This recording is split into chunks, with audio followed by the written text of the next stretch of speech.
So ayan, natapos na natin pinturahan itong gate mga idol. So bali ordinary lang siya mga idol, ordinary pintor. So maganda rin naman mga idol, oh. Kinis. Yan, bali pulido po yung aking pagkagawa, oh. Masilyado po ito.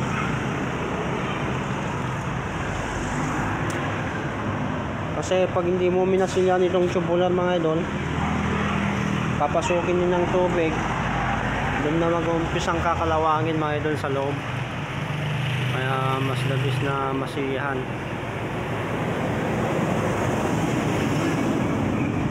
Oh, lahat po yan na masilihan. Maganda po yung pagkagawa, malinis. Oh, wala pong ano yan, butas kasi na masilyan ng pulido, back to back.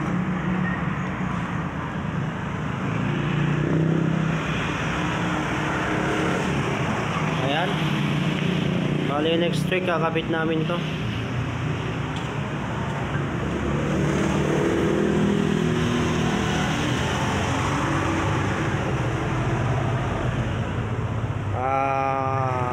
Sliding gate with motorized. Ito po yung kanyang gulong, oh.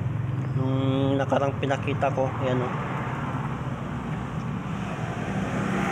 Bali tatlo yan na gulong. Ayan. So yung kanyang release mga idol nandun na. Ayun. Bali yung makapal na flat bar yung release niya. So ayan mga idol, kung nagustuhan niyo ang video mga idol, please subscribe and share. Thank you. Maraming salamat po sa inyong panonood mga idol.